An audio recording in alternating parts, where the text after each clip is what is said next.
ꯑꯗꯨꯅ ꯇꯂꯩꯕ ꯔꯤꯇꯨꯕꯨ ꯄꯥꯝꯖꯕ ꯀꯅꯥꯅ ꯑꯁꯠ ꯑꯋꯥꯟ ꯊꯥꯕꯨ ꯃꯥꯌꯣꯛꯅꯕ ꯄꯥꯝꯂꯨꯗꯦ ꯄꯟꯊꯨꯡꯐꯝ ꯌꯧꯕ ꯉꯝꯂꯣꯏ ꯈꯪꯂꯕ ꯂꯝꯕꯤ ꯑꯗꯨꯕꯨ ꯑꯩꯈꯣꯏꯅ ꯍꯦꯟꯅ ꯆꯠꯅꯤꯡꯉꯤ ꯑꯅꯝ ꯀꯟꯕ ꯃꯤꯑꯣꯏꯕꯒꯤ ꯃꯆꯠꯅ ꯌꯥꯗꯦ ꯈꯪꯂꯕ ꯈꯨꯗꯤꯡꯕꯨ ꯑꯩꯈꯣꯏꯒꯤ ꯑꯣꯏꯅꯤꯡꯕ ꯍꯦꯜꯂꯤ ꯃꯍꯧꯁꯥꯒꯤ ꯃꯇꯧꯗꯤ ꯅꯠꯇꯦ ꯑꯊꯦꯡꯕ ꯅꯨꯃꯤꯗꯥꯡꯗꯨꯗ ꯃꯤꯒꯤ ꯊꯣꯡꯒꯥꯜꯗꯨꯗ ꯍꯪꯒꯠ ꯍꯟꯗꯥ ꯆꯠꯂꯤꯕꯗꯣ ꯊꯦꯡꯂꯕꯁꯨ ꯅꯥꯛ ꯌꯦꯠꯇ ꯒꯥꯔꯤꯁꯤꯡꯅ ꯍꯪꯒꯠ ꯍꯟꯗꯥ ꯊꯧꯔꯤ ꯊꯦꯡꯅ ꯀꯩꯊꯦꯜ ꯀꯥꯔꯨꯕ ꯀꯥꯡꯕꯨꯁꯨ ꯍꯪꯒꯠ ꯍꯟꯗꯥ ꯆꯠꯂꯤ ꯆꯠꯅ ꯆꯠꯅ ꯅꯨꯄꯥꯗꯣ ꯁꯤꯔꯤꯕ ꯈꯨꯗꯥꯡ ꯒꯥꯔꯤꯗꯨꯗ ꯌꯦꯡꯂꯤ ꯄꯨꯡꯗꯨ ꯀꯥ ꯍꯦꯟꯅ ꯊꯦꯡꯕꯗꯤ ꯑꯣꯏꯗ꯭ꯔꯤ ꯆꯤꯡꯒꯤ ꯂꯝꯗ ꯏꯟꯊꯦꯡ ꯊꯦꯡꯕ ꯃꯥꯜꯂꯕꯁꯨ ꯇꯝꯄꯥꯛꯀ ꯈꯦꯠꯅꯕꯗꯤ ꯂꯩꯕꯅ ꯀꯥ ꯍꯦꯟꯅ ꯊꯦꯡꯕ ꯑꯣꯏꯗꯦ ꯉꯥꯏꯔꯝꯕꯒꯤ ꯃꯇꯤꯛ ꯉꯥꯏꯖꯔꯝꯕ ꯃꯤꯗꯨꯁꯨ ꯃꯅꯥꯛꯇ ꯌꯧꯁꯤꯜꯂꯛꯂꯦ ꯃꯁꯥꯗꯤ ꯈꯪꯍꯧꯕ ꯅꯠꯇꯦ ꯃꯪꯂꯤꯉꯩꯗ ꯎꯍꯧꯗꯦ ꯇꯨꯡꯗꯒꯤ ꯇꯞꯂꯞ ꯀꯧꯔꯛꯏ ꯁꯦꯂꯨꯡꯕꯥ ꯕꯣꯏ ꯈꯪꯂꯩ ꯂꯩꯊꯣꯛꯂ ꯌꯦꯡꯂꯛꯏ ꯀꯔꯤ ꯂꯩꯔꯒꯦ ꯑꯩꯕꯨ ꯉꯥꯏꯔꯝꯃꯤꯔꯣ ꯅꯣꯏ ꯊꯣꯡꯒꯥꯜꯁꯤꯗ ꯑꯩꯕꯨ ꯅꯪ ꯉꯥꯏꯗ꯭ꯔꯗꯤ ꯅꯣꯏꯒꯤ ꯌꯨꯝꯃꯥꯏ ꯆꯦꯟꯕ ꯃꯕꯨꯛ ꯀꯪꯕ ꯌꯨꯝꯕꯨꯁꯦ ꯉꯥꯏꯕ ꯑꯣꯏꯔꯝꯒꯗ꯭ꯔꯥ ꯂꯤꯟꯗꯥꯗ ꯅꯣꯛꯏ ꯋꯥꯍꯩꯗꯨꯗ ꯅꯨꯃꯤꯗꯥꯡꯅꯤꯅ ꯆꯪꯂꯨꯕ ꯍꯥꯏꯕꯁꯨ ꯍꯦꯛ ꯉꯝꯗꯦ ꯋꯥꯈꯜ ꯑꯃ ꯂꯥꯛꯇꯨꯅ ꯍꯥꯏꯔꯛꯏ ꯄꯥꯛ ꯃꯆꯥꯁꯤꯗ ꯉꯥꯛꯇꯪ ꯐꯝꯃꯨꯁꯤꯔꯥ ꯑꯩ ꯁꯨꯝ ꯋꯥ ꯈꯔ ꯍꯪꯒꯦ ꯇꯧꯕꯅꯤ ꯕꯣꯏꯗꯨ ꯃꯥꯅ ꯍꯥꯟꯅ ꯃꯥꯡ ꯊꯥꯗꯨꯅ ꯆꯠꯈ꯭ꯔꯦ ꯂꯤꯟꯗꯥꯁꯨ ꯇꯨꯡ ꯏꯜꯂꯛꯏ ꯑꯅꯤꯗꯨ ꯌꯧꯔꯗꯨꯅ ꯐꯝꯐꯝ ꯄꯔꯦꯡ ꯂꯩꯔꯤꯕꯗꯨꯗ ꯐꯝꯃꯤ ꯂꯥꯞꯇꯛ ꯂꯥꯞꯇꯛ ꯐꯝꯅꯩ ꯕꯣꯏ ꯄꯣꯀꯦꯠꯇꯒꯤ ꯆꯦ ꯑꯃ ꯂꯧꯊꯣꯛꯂ ꯄꯤꯔꯛꯏ ꯁꯦ ꯄꯤꯔꯛꯄꯕꯨꯗꯤ ꯈꯔ ꯀꯨꯏꯔꯕꯅꯤ ꯑꯩꯅ ꯊꯕꯛ ꯆꯤꯟꯕꯒꯤ ꯊꯤꯜꯂꯛꯄ ꯉꯝꯗ꯭ꯔꯦ ꯂꯤꯟꯗꯥꯁꯨ ꯆꯦꯗ ꯂꯧꯏ ꯅꯨꯄꯥꯗꯨꯅ ꯃꯈꯥ ꯁꯝꯊꯔꯛꯏ ꯅꯨꯄꯤ ꯃꯁꯦꯟ ꯆꯤꯊꯤ ꯄꯤꯅꯗꯅ ꯂꯩꯔꯤꯗꯨꯕꯨ ꯀꯔꯤ ꯕꯤꯠꯅꯣ ꯇꯦꯂꯤꯐꯣꯟ ꯑꯃ ꯀꯣꯛ ꯂꯧꯁꯤꯜꯂ ꯊꯝꯃꯣ ꯅꯣꯏꯒꯨꯝꯕ ꯅꯍꯥꯁꯤꯡꯁꯦ ꯆꯥꯎꯈꯠꯄꯒꯤ ꯀꯣꯛ ꯑꯃ ꯏꯄꯥꯟ ꯄꯥꯟꯗꯦ ꯑꯃꯦꯔꯤꯀꯥꯗꯗꯤ ꯐꯣꯟꯁꯦ ꯃꯁꯥ ꯃꯁꯥ ꯄꯣꯀꯦꯠꯇ ꯍꯥꯞꯄ ꯌꯥꯕ ꯃꯑꯣꯡꯗ ꯁꯥꯔ ꯄꯨꯅꯔꯕꯅꯤ ꯑꯩꯁꯨ ꯂꯦꯟꯂꯥꯏꯟ ꯑꯃꯗꯤ ꯊꯝꯗꯧꯔꯕꯅꯤ ꯑꯗꯨꯒꯤꯁꯨ ꯍꯥꯏꯅꯔꯦ ꯁꯥꯎꯅꯤꯡꯕ꯭ꯔꯥ ꯆꯤꯊꯤ ꯄꯨꯊꯣꯛ ꯄꯨꯁꯤꯟ ꯇꯧꯅꯕꯗ ꯂꯨꯋꯥꯡꯕ ꯁꯨꯝ ꯆꯦꯟꯅꯕꯁꯦ ꯇꯞꯊꯔꯛꯄꯗꯨꯗ ꯌꯦꯡꯂꯛꯏ ꯃꯣꯃꯣꯟ ꯅꯣꯛꯅ ꯈꯨꯝꯃꯤ ꯅꯠꯇꯦꯗ ꯑꯩꯒꯤ ꯋꯥꯗꯤ ꯂꯥꯛꯆꯒꯦꯁꯤꯗ ꯂꯩꯔꯕꯅꯤ ꯑꯗꯣ ꯁꯅꯥꯗꯨꯕꯨ ꯀꯣꯅꯨꯡꯗ ꯅꯨꯡꯉꯥꯏꯅ ꯂꯩꯕ꯭ꯔꯥ ꯋꯥꯍꯪꯗꯨꯗ ꯕꯣꯏ ꯅꯣꯛꯄꯨꯗꯤ ꯅꯣꯛꯂꯁꯨ ꯋꯥꯈꯜ ꯑꯃ ꯈꯜꯂꯤ ꯏꯉꯥꯎ ꯉꯥꯎꯏ ꯍꯥꯏꯔꯕꯁꯨ ꯀꯣꯅꯨꯡꯒꯤ ꯋꯥꯔꯤ ꯆꯤꯊꯗꯅ ꯈꯪꯉꯤ ꯑꯗꯨꯕꯨ ꯀꯔꯤꯁꯨ ꯂꯩꯇꯕꯒꯨꯝ ꯈꯨꯝꯂꯛꯏ ꯂꯩꯕꯅꯤ ꯋꯥꯔꯨꯅꯨ ꯑꯩꯈꯣꯏ ꯆꯦꯝꯁꯤꯕꯤ ꯑꯃꯒꯤ ꯊꯕꯛ ꯃꯆꯥ ꯃꯆꯥ ꯈꯔ ꯆꯦꯟꯊꯣꯛ ꯆꯦꯟꯁꯤꯟ ꯇꯧꯃꯤꯟꯅꯕꯅꯤ ꯑꯍꯦꯟꯕ ꯀꯩꯁꯨ ꯋꯥꯍꯟꯗꯕꯅꯤ ꯂꯤꯟꯗꯥ ꯁꯣꯔ ꯇꯞꯅ ꯍꯣꯟꯊꯩ ꯃꯥꯗꯤ ꯑꯗꯨꯒꯨꯝꯕ ꯂꯥꯏꯐꯇꯣ ꯌꯥꯝ ꯄꯥꯝꯗꯕꯅꯤ ꯃꯅꯤꯄꯨꯔꯗ ꯊꯣꯛꯂꯣꯏ ꯌꯥꯝ ꯍꯥꯏꯖꯕꯅꯤ ꯑꯗꯨꯕꯨ ꯕꯕꯥꯒ ꯂꯩꯃꯤꯟꯅꯕ ꯐꯪꯗꯝꯅꯤꯅ ꯃꯇꯝ ꯈꯔꯗꯤ ꯂꯣꯏꯅ ꯇꯣꯛꯂꯒ ꯕꯕꯥꯒ ꯂꯩꯒꯦ ꯍꯥꯏꯅ ꯊꯣꯔꯛꯄꯅꯤ ꯑꯗꯨꯕꯨ ꯃꯅꯤꯡ ꯏꯊꯨꯡ ꯊꯨꯡꯂꯝꯗꯧ ꯃꯥꯟꯗꯦ ꯀꯣꯅꯨꯡꯗ ꯂꯩꯕ ꯍꯥꯏꯕꯁꯤꯃꯛꯇꯕꯨ ꯅꯤꯡꯇꯝꯕꯗꯤ ꯈꯔ ꯋꯥꯠꯄꯅꯤ ꯅꯪꯅ ꯌꯥꯝ ꯅꯨꯡꯉꯥꯏꯇ꯭ꯔꯒꯅ ꯅꯪꯒꯤ ꯅꯥꯛꯇ ꯊꯝꯃꯨꯗꯅ ꯑꯩꯗꯤ ꯂꯩꯁꯦꯅ ꯍꯥꯏꯕꯅꯤ ꯃꯥꯅ ꯌꯥꯗꯕꯅꯤ ꯑꯅꯝꯁꯨ ꯌꯥꯝ ꯀꯟꯕꯅꯤ ꯃꯤꯒꯤ ꯊꯕꯛ ꯆꯦꯜꯂꯕꯅꯤꯅ ꯃꯥꯅ ꯕꯕꯥꯒ ꯂꯩꯖꯅꯤꯡꯕꯗꯣ ꯀꯩꯁꯨ ꯐꯪꯂꯝꯃꯔꯣꯏ ꯕꯣꯏ ꯈꯪꯂꯦ ꯋꯥꯍꯩꯗꯨꯗ ꯂꯥꯏꯁꯤꯅ ꯎꯈ꯭ꯔꯨꯜꯗ ꯂꯩꯈꯤꯕꯗꯣ ꯂꯤꯟꯗꯥ ꯈꯪꯗ꯭ꯔꯦ ꯍꯥꯏꯕ ꯃꯥꯁꯨ ꯍꯥꯏꯔꯔꯣꯏ ꯈꯟꯗꯨꯅ ꯄꯜꯂꯨꯗ꯭ꯔꯦ ꯃꯥꯅ ꯇꯨꯃꯤꯟ ꯂꯩꯈꯤꯕꯗꯨꯗ ꯂꯤꯟꯗꯥ ꯕꯣꯏꯗ ꯌꯦꯡꯂꯒ ꯅꯣꯛꯃꯤ ꯍꯪꯂꯛꯏ ꯑꯩꯈꯣꯏꯅ ꯑꯣꯔꯒꯅꯥꯏꯖ ꯇꯧꯕ ꯄꯥꯔꯇꯤ ꯃꯐꯝꯗꯨꯗ ꯍꯦꯛꯇ ꯂꯩꯔꯝꯃꯤ ꯑꯇꯣꯞꯄꯗꯁꯨ ꯁꯣꯏꯗꯅ ꯂꯩꯔꯝꯅꯤ ꯅꯨꯡꯉꯥꯏꯕ ꯍꯦꯟꯃꯟꯕꯁꯦ ꯐꯠꯇꯕꯅꯤ ꯆꯠꯄ ꯈꯔ ꯍꯟꯕꯤꯌꯨ ꯍꯥꯏꯖꯕꯅꯤ ꯑꯩꯒꯤꯁꯦ ꯏꯃꯨꯡ ꯃꯅꯨꯡꯅ ꯊꯥꯗꯣꯛꯂꯕꯅꯤ ꯑꯗꯨꯝꯅ ꯀꯅꯥꯅꯁꯨ ꯍꯥꯏꯕꯤꯔꯛꯇ꯭ꯔꯕꯅꯤ ꯕꯣꯏꯗꯨ ꯉꯛꯄꯣꯏ ꯀꯩꯕꯣꯏ ꯇꯧꯏ ꯂꯤꯟꯗꯥꯅ ꯃꯈꯥ ꯇꯥꯏ ꯅꯨꯡꯉꯥꯏ ꯌꯥꯏꯐꯕꯅꯤꯅ ꯑꯋꯥꯕꯗꯤ ꯂꯩꯔꯝꯂꯣꯏ ꯑꯗꯨꯕꯨ ꯑꯩꯈꯣꯏꯗꯤ ꯑꯋꯥꯕ ꯌꯥꯝ ꯊꯦꯡꯅꯔꯛꯏ ꯁꯅꯥꯒ ꯑꯩꯒꯅ ꯃꯄꯥꯟꯗ ꯂꯩꯔꯤꯉꯩ ꯌꯥꯝꯅ ꯋꯥꯅ ꯏꯍꯩ ꯇꯝꯂꯛꯏ ꯃꯄꯥꯟꯒꯤ ꯀꯝꯄꯅꯤ ꯃꯆꯥ ꯃꯆꯥꯁꯤꯡꯗ ꯆꯍꯤꯒꯤ ꯀꯟꯇ꯭ꯔꯦꯛ ꯏꯅꯔꯒ ꯊꯥꯒꯤ ꯐꯪꯕ ꯇꯣꯂꯣꯞꯇꯨꯅ ꯆꯍꯤ ꯇꯪꯈꯥꯏ ꯑꯃꯒꯤ ꯂꯧꯊꯣꯛꯂꯒ ꯑꯩꯁꯨ ꯑꯩꯒꯤ ꯇ꯭ꯔꯦꯅꯤꯡꯒꯤ ꯄꯩꯁꯥ ꯄꯤ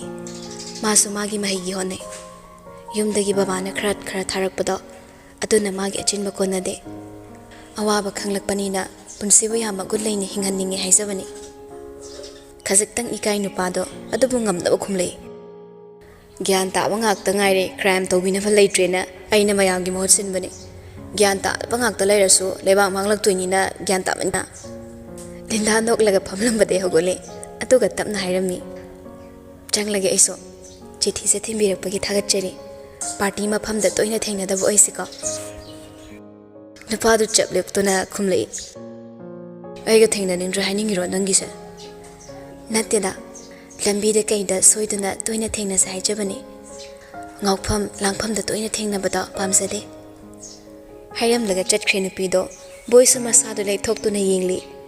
Ingaw ngaw na panglayda layba magi wakhalda miyangum hinginglakpagi inot ama lindabu uraga he pawhalli.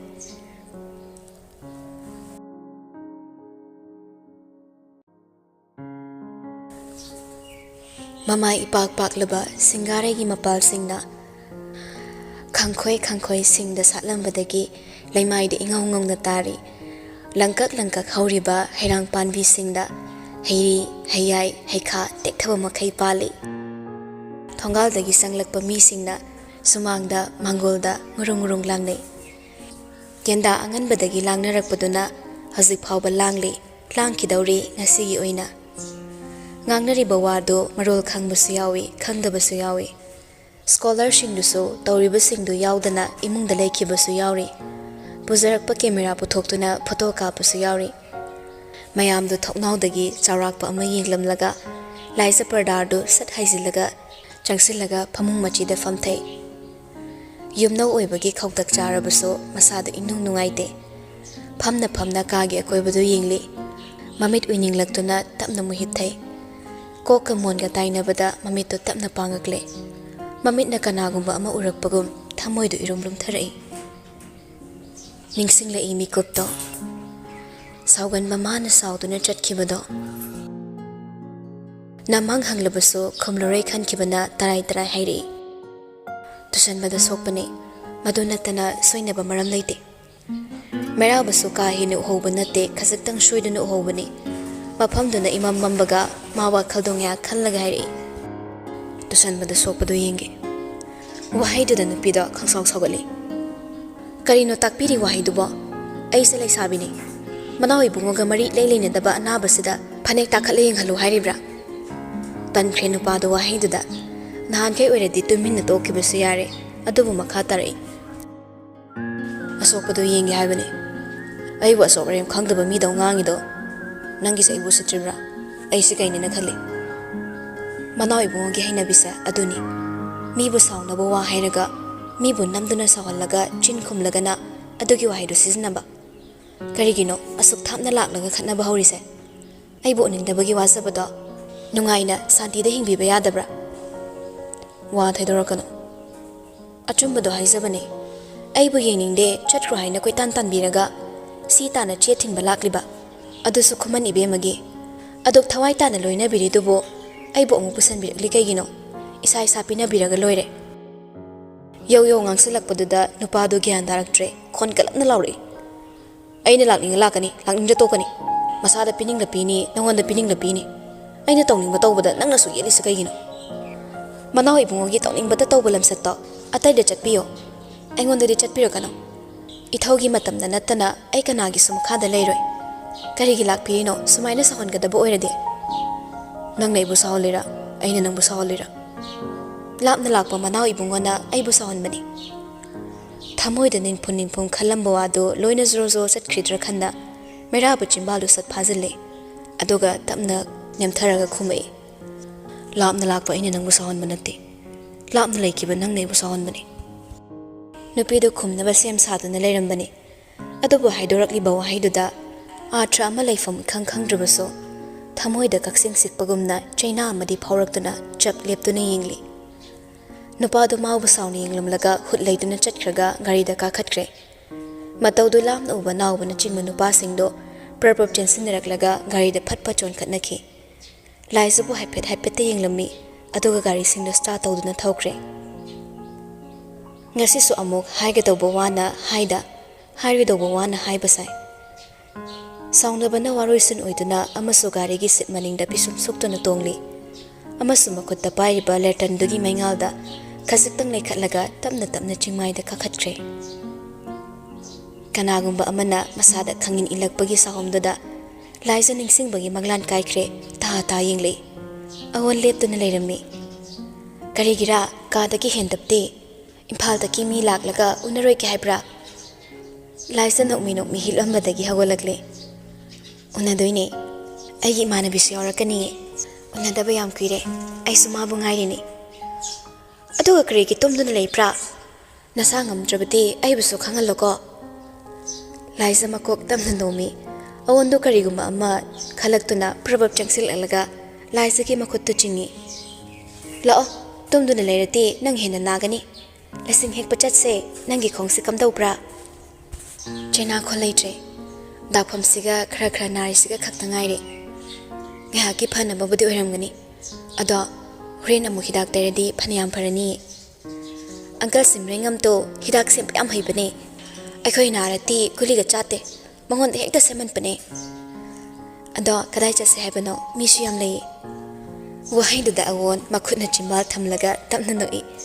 Awon na chingduna ani do maning thong phawdorakle. Pareng thetuna thamliba samama makhutta tap lamdana purakle. Makhut namana lai sabur samlaga mak mana khangba ka hena ngamdaba chingi lambi amada kumtharakle. Tungda lai ja sikli ine. Awon tapna chalo tu ni turaga ya sitik ladi kamai tong ne. Wahai duda mangda chatlam manupi do tungsat on sila ying lei. Ngak manda ying lam lagay. Ka isu toroy ta. Ay na nang busam liba city. Lao, lasing hek luse. Impal ki mi laklaka halak lase. Asi hai naga amuk samda na pure. Samdo na makok ta pukre. Ching lambi duda chatpado lai sa makhong nare. Adabu mit mangda uriba ling li pa liba singduna magi wakal thongna haplabagum haksangi anabado thausa kidre. Khana chatharak laga laitim khramana ba chingmai am leiramni. Mafam duda animak chap lepi. Chingmai do bata laisa masa ihe hinade. Makok ngauri tawi. Adum na lepningai awan changsilak laga haire. Lasing ne aikhoi na thabani. Khalgi missing puntuna thabani. Asi hek laga sem ka tawbani. Atopata chase. Chingmai se leite manaba malaso yam ngamba male. Haire du tade awon magi makut samlaga tapna chatna chatki. Chatna khumle. Karisu tawri hairaka kriket to kipra. Hojikti leisa pharapane. Kachangai khainiti angang oiringai ta stress sanabane. Aini kituna kappada manai puchaibane. Thangka phra thangka kathi phakna lapati tharasi asumna ipuchaibane. Laisa ka nok lagangle. Adudi kari hariba. Dong matapok pamachana ninisi bahawna de. Pangtaba mitana tararak sibani haibani. Ma diwaya ngangandabani. Mitay lon su khangdabani. Atubo man hasipo hinglamna de. Impal na te. Manipur ki mapana chatuna ne. Larik tamgani. Ma de ikhoi gumna asumna panglay lebase pamloy. Khongi China duga laisa makok ilumlum silakpagum tawre. Awon bu khamlaga chingmai masi amadang yak phammi wari haina. Amadu sulai sawaram lani khangbana maso mabu chingkidre. Samdu poraga chingmai matik amada kumthakidana lasing mapal hektuna laikre.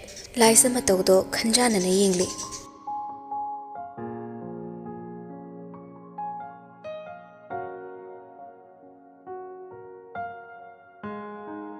Somdana Gulabsana Banu le magi yumda koirak laga leiri. Asa thak tawduna yamna nushina bagi maongda wari sari. Adubu sari ba wari dudi khazatang phazaba wali. Gulabsana do saurang tawduna wari du makhatai. Ma na ngamlibo migi si minister gi office to the phone tawraga aduguma consistent na bangamine. Nungai trabasu irinjana hairaga loire. Mamangda siguma thokanganu haikre. Haiduna bu leiba ki oiba maramda mafam ngai nu aina daba leirakpadubu mana thingma ngamdoribro. Adubu haikrabadi haikre. Hozipu wado mu handokluba yararoine. Maduna te khoigi asengma pandamdi. Makhura ibungo su khanduna yingbiu. Luhongbase aduki matik yaithok yasin tawduna leire. Madawsana khyagi usapti yamna watlibani. Masigi namada adum tawduna leibase lehanbiranu. Asumbani. Luhonglabadi mairabana fana takningdi hainunaso. Ibe maduna lona semdok silsin tawba yaradabani. Aikhoina pamlibadi sarkar gi power se politician sing da loina sinakibaduni. Hojikti karigumba ama leirakpada Royal House da tanadaba tangai fadaba moire. Masi makhoi yam apanba haibadu oire. Minister sing engmunda tattana khangalei. Banu le mawam haye tawbani. Tanjadu da ton changlaga bebar udli. Glabsana noktuna kokseli. Aw law na CMCB mu hoina ne. Hongnaba khangmalaktrabasida ikunan imogine asa thapuduna awada pahangba lakribani. Ton mabokki nakta tapna phamthai. Matamna Robert leite ukhulda chatkhiba tanja oibana wari du phongna saba ngamribani. Banu leimana tapna hairi. ꯏꯁꯨꯁꯦ ꯃꯅꯥꯎ ꯏꯕꯨꯡꯉꯣ ꯉꯥꯏꯖꯕꯅ ꯃꯊꯧ ꯑꯣꯏꯔꯕꯅꯤ ꯂꯨꯍꯣꯡꯒꯅꯤ ꯍꯥꯏꯅ ꯑꯁꯨꯝꯅ ꯂꯩꯕꯁꯦ ꯑꯩꯈꯣꯏ ꯅꯨꯡꯉꯥꯏꯖꯗꯦ ꯌꯥꯔꯕꯗꯤ ꯃꯔꯤ ꯂꯩꯅꯕꯁꯤꯡ ꯇꯥꯟꯅꯔꯒ ꯂꯨꯍꯣꯡꯕꯁꯦ ꯅꯨꯃꯤꯠ ꯂꯦꯞꯅꯕ ꯇꯧꯁꯤ ꯁꯅꯥꯈ꯭ꯌꯥ ꯏꯕꯨꯡꯉꯣꯁꯨ ꯃꯈꯨꯔꯥ ꯏꯕꯨꯡꯉꯣꯅ ꯆꯦꯛꯁꯤꯟꯅ ꯋꯥ ꯃꯦꯟꯕꯤꯌꯨ ꯂꯨꯔꯤꯕꯗꯤ ꯏꯆꯥꯁꯤꯡꯗꯨ ꯅꯠꯇꯦꯅꯦ ꯑꯩꯒꯤ ꯏꯃꯧꯗꯨꯒꯤ ꯃꯔꯩꯅꯤ ꯏꯆꯥ ꯑꯍꯜꯁꯦ ꯃꯄꯥ ꯑꯩꯈꯣꯏꯒꯤ ꯋꯥ ꯌꯥꯝꯅ ꯇꯥꯖꯔꯝꯕꯅꯤ ꯑꯃꯔꯣꯝꯗ ꯃꯩꯔꯥꯕꯅ ꯂꯩꯕꯥꯛꯀꯤ ꯌꯦꯠꯅꯔꯛꯄ ꯃꯔꯩꯗ ꯃꯔꯩ ꯇꯧꯔꯕꯁꯨ ꯂꯨꯍꯣꯡꯕꯁꯤꯒꯤ ꯃꯇꯥꯡꯗꯗꯤ ꯃꯥꯒꯤ ꯃꯇꯦꯝ ꯁꯤꯕꯦꯝꯃꯒꯤ ꯊꯧꯔꯥꯡ ꯃꯥꯅ ꯏꯜꯂꯤ ꯃꯇꯩꯃꯅ ꯍꯥꯏꯔꯕꯗꯤ ꯁꯣꯏꯗꯅ ꯌꯥꯒꯅꯤ ꯑꯗꯨꯗꯤ ꯌꯥꯅꯕ ꯁꯤꯟꯕ ꯇꯥꯔꯦꯗꯅ ꯀꯔꯤꯒꯤꯅꯣ ꯃꯃꯤꯠꯇ ꯃꯆꯥꯁꯨ ꯎꯒꯅꯤ ꯍꯥꯏꯕꯒꯤ ꯑꯁꯥ ꯂꯩꯇ꯭ꯔꯕꯗꯨꯗ ꯅꯤꯡꯊꯧꯒꯤ ꯅꯨꯄꯤꯅꯤ ꯍꯥꯏꯕꯒꯤ ꯃꯤꯡꯊꯣꯜ ꯑꯁꯨꯛ ꯌꯥꯝꯅ ꯄꯥꯝꯕꯤꯔꯨꯔꯤꯕꯁꯤꯕꯣ ꯑꯩꯈꯣꯏꯗꯤ ꯉꯛꯇꯕ ꯉꯝꯗ꯭ꯔꯦ ꯋꯥ ꯉꯥꯡꯂꯝꯗꯕ ꯇꯣꯟ ꯍꯟꯗꯛꯃꯨꯛꯇꯤ ꯃꯕꯣꯛꯇ ꯌꯦꯡꯂꯒ ꯊꯃꯣꯏ ꯁꯣꯛꯅ ꯄꯥꯎꯗꯝꯂꯛꯏ ꯂꯨꯍꯣꯡꯕꯁꯦ ꯑꯊꯨꯕ ꯃꯇꯝꯗ ꯊꯕꯛ ꯑꯣꯏꯅ ꯄꯥꯡꯊꯣꯛꯄꯤꯌꯨ ꯑꯩꯒꯤ ꯃꯤꯁꯤꯡꯅ ꯄꯥꯎ ꯇꯝꯕꯗꯒꯤ ꯇꯥꯔꯦ ꯉꯔꯥꯡꯁꯨ ꯌꯥꯝꯕꯨꯡꯗ ꯎꯈ꯭ꯔꯨꯜ ꯆꯠꯇꯨꯅ ꯁꯅꯥꯕꯨ ꯎꯅꯔꯨꯏ ꯑꯁꯨꯛ ꯀꯨꯏꯕ ꯃꯇꯝꯁꯦ ꯃꯥꯒ ꯂꯨꯍꯣꯡꯒꯅꯤ ꯍꯥꯏꯔꯒ ꯂꯩꯔꯒ ꯂꯃꯈꯥꯡꯗ ꯑꯩꯕꯨ ꯆꯣꯞꯄ ꯏꯀꯥꯏꯕ ꯅꯪꯍꯟꯕꯤꯒꯅꯨ ꯄꯨꯝꯅꯃꯛ ꯏꯆꯦꯝ ꯁꯤꯕꯦꯝꯃꯅ ꯑꯩꯅ ꯌꯥꯝꯕꯨꯡꯗꯒꯤ ꯂꯥꯞꯊꯣꯛꯍꯟꯅꯕ ꯁꯤꯟꯕꯅꯤ ꯃꯇꯨꯡꯗ ꯑꯩꯒꯤ ꯊꯃꯣꯏ ꯁꯣꯛꯅꯕ ꯄꯥꯎ ꯇꯥꯔꯛꯂꯗꯤ ꯑꯩ ꯀꯅꯥꯕꯨꯁꯨ ꯂꯦꯝꯅ ꯊꯥꯔꯣꯏ ꯈꯪꯕꯤꯌꯨ ꯋꯥꯍꯩꯗꯨ ꯍꯥꯏꯔꯝꯂꯒ ꯇꯣꯟ ꯐꯨꯛ ꯍꯧꯒꯠꯂꯒ ꯆꯠꯈ꯭ꯔꯦ ꯃꯥꯒꯤ ꯃꯥꯏꯀꯩ ꯌꯦꯡꯂꯝꯕ ꯒꯨꯂꯥꯞ ꯁꯅꯥꯅ ꯍꯪꯂꯛꯏ ꯁꯅꯥ ꯍꯥꯏꯔꯤꯕꯁꯤ ꯃꯈꯥ ꯇꯥꯗ꯭ꯔꯕꯁꯨ ꯒ꯭ꯌꯥꯟ ꯇꯥꯔ ꯃꯥꯜꯂꯦ ꯃꯥꯅ ꯈꯜꯂꯤꯕꯗꯨ ꯆꯨꯝꯃꯤ ꯍꯥꯏꯕꯒꯨꯝ ꯕꯥꯅꯨ ꯂꯩꯃ ꯃꯀꯣꯛꯇꯨ ꯇꯞꯅ ꯅꯣꯝꯃꯤ ꯑꯁꯦꯡꯕ ꯂꯥꯟꯗꯤ ꯍꯧꯗ꯭ꯔꯤꯕꯅꯤ ꯑꯗꯨꯕꯨ ꯐꯤꯔꯥꯜ ꯄꯥꯏꯅꯤꯡꯕꯁꯤꯡꯅ ꯃꯃꯥꯡꯗ ꯆꯪꯁꯤꯜꯂꯒ ꯂꯥꯟ ꯍꯧꯅꯕ ꯁꯤꯜꯂꯤ ꯂꯥꯟꯕꯨꯝ ꯌꯧꯔꯛꯄꯗ ꯃꯉꯥꯏꯔꯤ ꯑꯗꯨꯕꯨ ꯂꯥꯟꯒꯤ ꯐꯤꯖꯣꯜ ꯍꯣꯡꯗꯨꯅ ꯂꯥꯟꯃꯤ ꯇꯦꯡꯒꯣꯜ ꯁꯦꯝ ꯁꯥꯗꯨꯅ ꯃꯥꯒꯤ ꯈꯨꯠꯂꯥꯏ ꯄꯥꯏꯗꯨꯅ ꯂꯩꯅꯈ꯭ꯔꯦ ꯃꯃꯤꯡꯇꯒꯤ ꯆꯠꯀꯅꯤ ꯍꯥꯏꯅꯕꯒꯤ ꯋꯥꯇꯅꯤ ꯃꯌꯥꯝꯗ ꯎꯈ꯭ꯔꯨꯜꯗ ꯍꯨꯞꯇꯨꯅ ꯌꯧꯁꯤꯟꯅꯔꯨꯗꯦ ꯀꯣꯅꯨꯡꯗꯒꯤ ꯃꯈꯣꯏ ꯃꯔꯨ ꯑꯣꯏꯕ ꯈꯔ ꯈꯛꯇꯅꯤ ꯆꯠꯈꯤꯕ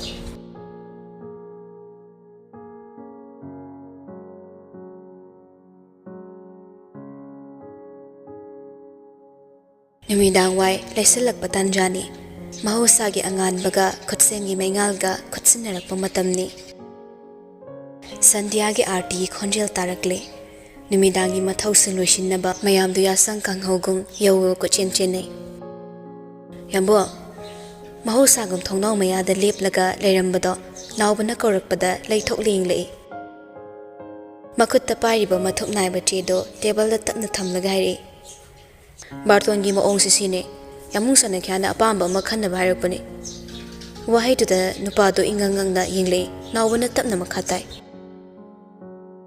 ꯂꯨꯍꯣꯡꯕꯁꯦ ꯇꯞꯊꯔꯦꯅ ꯃꯔꯩ ꯈꯔ ꯌꯦꯠꯅꯔ ꯃꯥꯜꯂꯦ ꯏꯇꯣꯟ ꯁꯤꯕꯨꯡꯉꯣ ꯒꯨꯂꯥꯞ ꯁꯅꯥꯗꯣ ꯁꯥꯎꯔꯒ ꯂꯥꯛꯂꯝꯃꯤ ꯍꯥꯏ ꯏꯇꯦꯝ ꯁꯤꯕꯦꯝꯃꯅ ꯍꯥꯏꯕꯗꯒꯤ ꯃꯇꯨꯡ ꯏꯟꯅ ꯈꯖꯤꯛꯇꯪ ꯇꯞꯊꯔꯁꯨ ꯊꯕꯥꯟꯗꯤ ꯂꯦꯞꯊꯣꯛꯇꯨꯅ ꯊꯝꯂꯅꯤ ꯑꯗꯨꯅ ꯕꯥꯔꯇꯣꯟꯁꯤ ꯌꯦꯡꯉꯣ ꯍꯥꯏꯕꯅꯤ ꯇꯥꯔꯤꯕ ꯋꯥꯔꯤꯗꯣ ꯍꯧꯖꯤꯛ ꯂꯩꯔꯤꯕ ꯃꯥꯒꯤ ꯋꯥꯈꯜꯁꯤꯒ ꯌꯥꯝ ꯆꯥꯟꯅꯈꯤꯗ꯭ꯔꯦ ꯃꯩꯔꯥꯕ ꯁꯥꯎꯅꯤꯡꯂꯕꯁꯨ ꯐꯥꯊꯔꯒ ꯍꯪꯉꯤ ꯏꯇꯦꯝꯁꯤꯗꯤ ꯀꯔꯤ ꯍꯥꯏ ꯃꯥ ꯃꯁꯥꯅ ꯌꯥꯔꯕ ꯋꯥꯔꯤꯔꯥ ꯌꯥꯝꯕꯨꯡ ꯁꯅꯈ꯭ꯌꯥꯅ ꯁꯣꯏꯗꯅ ꯇꯥꯟꯅꯔꯝꯒꯅꯤ ꯈꯟꯖꯩ ꯕꯥꯔꯇꯣꯟ ꯃꯌꯦꯛ ꯈꯟꯕꯤꯔꯣ ꯌꯥꯝꯕꯨꯡ ꯍꯣꯔꯦꯟ ꯃꯤꯉꯣꯟꯗ ꯁꯤꯟꯅꯈꯤꯒꯗꯕꯅꯤ ꯄꯨꯊꯣꯛꯈ꯭ꯔꯣ ꯅꯥꯎꯕ ꯈꯪꯌꯦꯡ ꯌꯦꯡꯂꯛꯏ ꯃꯩꯔꯥꯕ ꯑꯃꯨꯛꯁꯨ ꯃꯈꯥ ꯇꯥꯔꯛꯏ ꯀꯔꯤꯒꯤꯅꯣ ꯈꯨꯃꯟꯒꯤ ꯃꯤꯁꯤꯡꯁꯤꯅ ꯇꯥꯟꯖꯥ ꯃꯦꯟꯖꯥꯁꯨ ꯈꯪꯗ꯭ꯔꯤꯁꯦ ꯉꯔꯥꯡꯗꯣ ꯄꯣꯠ ꯆꯩ ꯄꯨꯊꯣꯛꯄ ꯌꯥꯅꯗꯕꯒꯤ ꯁꯔꯥꯔ ꯍꯤꯜꯁꯀꯤ ꯑꯀꯣꯏꯕ ꯅꯦꯁꯅꯦꯜ ꯍꯥꯏꯋꯦ ꯕ꯭ꯂꯣꯀꯦꯠ ꯇꯧꯕꯒꯤ ꯃꯊꯥ ꯑꯁꯨꯛ ꯁꯥꯔꯤꯉꯩꯁꯤꯗ ꯂꯨꯍꯣꯡꯕꯒꯤ ꯋꯥꯕꯨ ꯁꯤꯗꯩꯁꯤ ꯀꯩꯒꯤꯅꯣ ꯆꯠꯂꯣ ꯄꯨꯈ꯭ꯔꯣ ꯍꯧꯖꯤꯛ ꯑꯩꯉꯣꯟꯗ ꯑꯗꯨꯝꯕ ꯋꯥꯔꯤ ꯁꯥꯔꯛꯀꯅꯨ ꯑꯗꯨꯗ ꯌꯥꯝꯕꯨꯡ ꯁꯤꯕꯨ ꯍꯦꯛ ꯃꯔꯩ ꯌꯦꯠꯂꯨꯕꯗ ꯌꯥꯝꯕꯨꯡꯗ ꯌꯥꯝ ꯁꯣꯏꯔꯛꯀꯅꯤ ꯐꯣꯡꯅ ꯃꯔꯩ ꯌꯦꯠꯂꯨꯔꯗꯤ ꯈꯨꯃꯟꯅ ꯀꯣꯅꯨꯡꯗ ꯄꯤꯕ ꯁꯄꯣꯔꯠ ꯂꯣꯏꯅꯃꯛ ꯃꯥꯡꯈ꯭ꯔꯅꯤ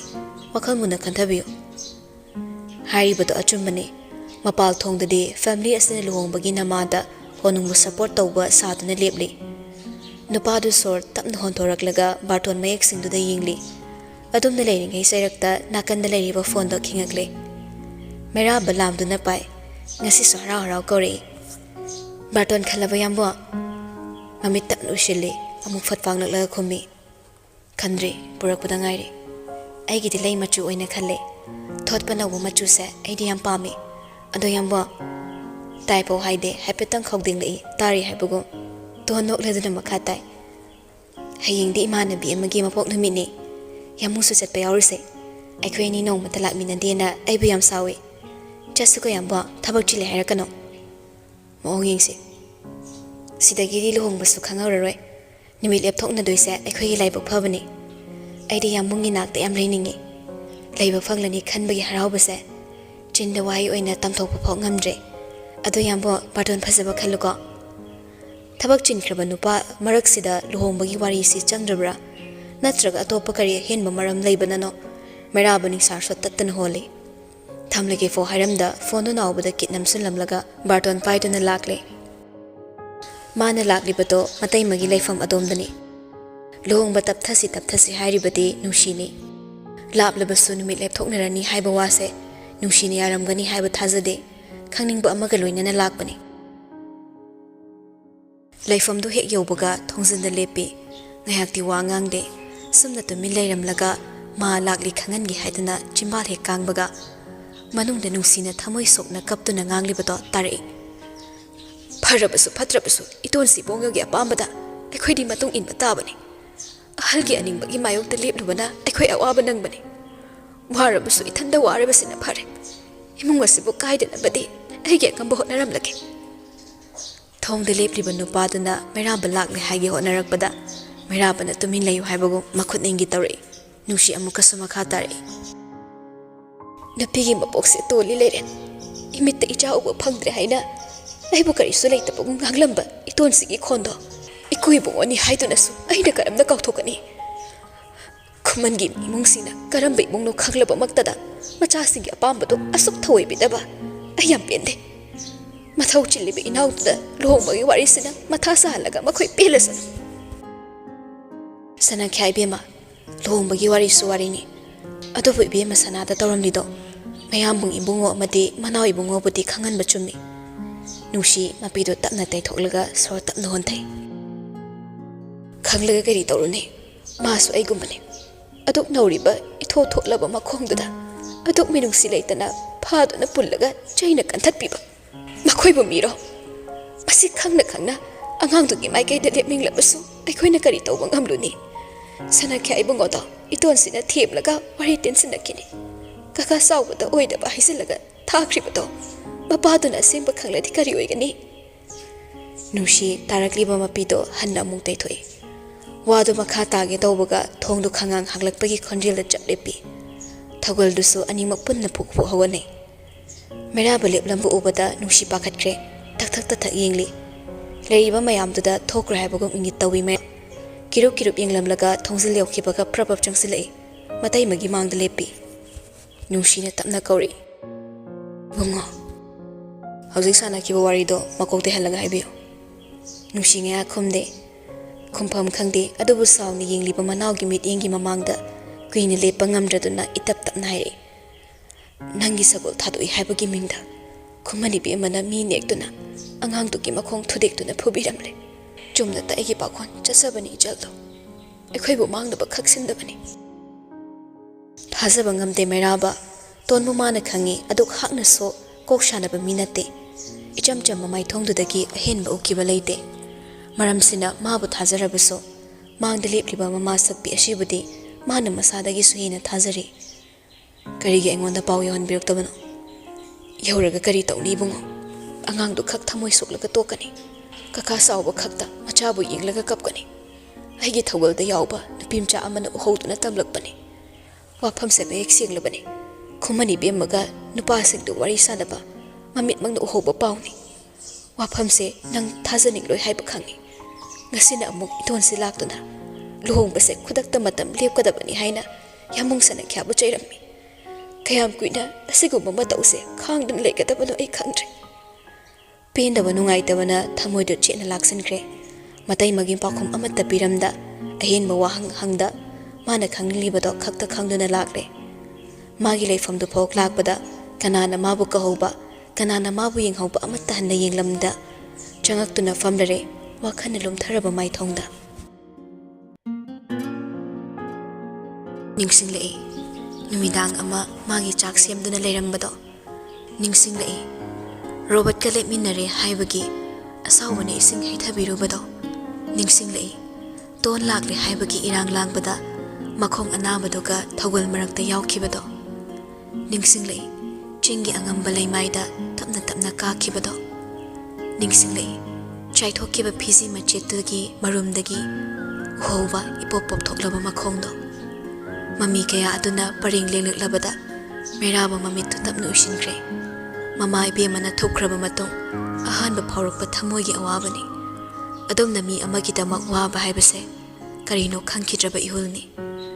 Mabu ningsinglaga phawrakliba ꯊꯃꯣꯏꯒꯤ ꯑꯋꯥꯕꯗꯨꯅ ꯑꯁꯥꯎꯕ ꯐꯥꯎꯔꯛꯄꯒꯤ ꯏꯍꯨꯜꯗꯨꯗꯒꯤ ꯁꯔꯨꯛ ꯆꯥꯝꯃ ꯍꯦꯟꯈꯤꯕꯅ ꯃꯥꯏꯊꯣꯡꯗ ꯑꯁꯥꯎꯕꯒꯤ ꯃꯃꯤꯅ ꯃꯅꯤꯡ ꯇꯝꯕꯗꯤ ꯉꯝꯈꯤꯗꯦ꯫ ꯐꯝꯂꯝꯕꯗꯒꯤ ꯐꯨꯛ ꯍꯧꯒꯠꯂꯒ ꯂꯥꯛꯂꯒ ꯇꯦꯕꯜꯗꯒꯤ ꯐꯣꯟꯗꯨꯗ ꯈꯨꯃꯟꯒꯤ ꯇꯦꯂꯤꯐꯣꯟ ꯅꯝꯕꯔꯗ ꯅꯝꯗꯨꯅ ꯗꯥꯏꯜ ꯇꯧꯈ꯭ꯔꯦ꯫ ꯉꯥꯏꯍꯥꯛꯀꯤ ꯃꯃꯥꯡꯗ ꯊꯝꯈꯤꯕꯗ ꯉꯥꯏꯔꯤꯕꯅꯤ, ꯑꯗꯨꯅ ꯑꯣꯏꯔꯝꯒꯗ꯭ꯔꯥ ꯃꯤꯀꯨꯞ ꯐꯥꯅ ꯁꯣꯟꯊꯔꯝꯗꯦ꯫ ꯑꯁꯣꯝꯗꯒꯤ ꯇꯥ ꯄꯥꯏꯔꯛꯏ꯫ ꯇꯣꯟꯒꯤ ꯏꯊꯣꯠ ꯊꯣꯠꯄ ꯈꯣꯟꯖꯦꯜꯗꯨꯅ ꯌꯥꯝꯕꯨꯡ ꯍꯥꯏꯅ ꯅꯨꯡꯁꯤꯅ ꯀꯧꯔꯛꯈꯤꯕꯗꯣ ꯈꯨꯝꯗꯦ, ꯇꯦꯟꯇꯛꯅ ꯍꯥꯏꯈꯤ, ꯂꯦꯡꯗꯅ ꯂꯩꯔꯝꯃꯨ, ꯋꯥꯔꯤ ꯁꯥꯁꯦ꯫